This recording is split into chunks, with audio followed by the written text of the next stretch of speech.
हजारों साल कदीम टिल्ला जोगियां, जहां शहनशाह आकर अपनी मन्नतें मांगते थे। ये झेलम और चकवाल के करीब एक पहाड़ी की चोटी पर जोगियों का मस्कन था। इसे टिल्ला जोगियां, टिल्ला जोगनाथ और टिल्ला बागनाथ भी कहा जाता है। सिकंदर आजम जब इस खित्ते में आया तो उस वक्त टिल्ला जोगियां मौजूद था। 375 से 380 ईस्वी के दरमियान उज्जैन का राजा भर्तहरि था।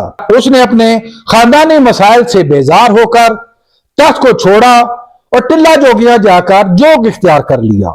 सियालकोट के मशहूर राजा सिलवान के बेटे पूरन भगत ने अपनी सौतेली वालदा के इल्जामात से बेजार होकर टिल्ला जोगियां पर जाकर सर मुंडवाया, कानों में मुंदरियां डाली और बदन पर राख मल के संन्यास इख्तियार कर लिया। बाबा गोरखनाथ ने इस टिल्ला की बुनियाद रखी। बाबा गोरखनाथ के चेलों को कन फटे जोगी भी कहा जाता है। हजरत बाबा गुरु नानक ने भी टिल्ला जोगियां पर आकर चिल्ला कशी की। महाराजा रणजीत सिंह ने अपने दौर में इस मुकाम पर यादगार तामीर करवाई। मशहूर रोमानवी किरदार रांझा को जब हीर न मिली तो वो भी दर बदर भटकता हुआ टिल्ला जोगियां पर आन पहुंचा और उसने कानों में मुंदरें डालकर यही डेरे लगा लिए।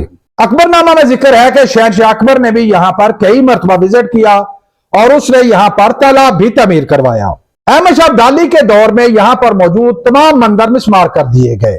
1947 को तकसीम हिंद के साथ ही यहां पर मौजूद तमाम जोगी हिजरत करके इंडिया चले गए।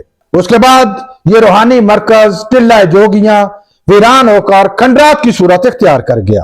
राजा भर्तहरि ने तख्त क्यों छोड़ा, टिल्ला जोगियां क्यों बनाया गया और टिल्ला जोगियां पर जोगियों के मामूलात क्या थे, ये सब जानने के लिए हमारी नीचे दी गई मुकम्मल वीडियो जरूर देखिए।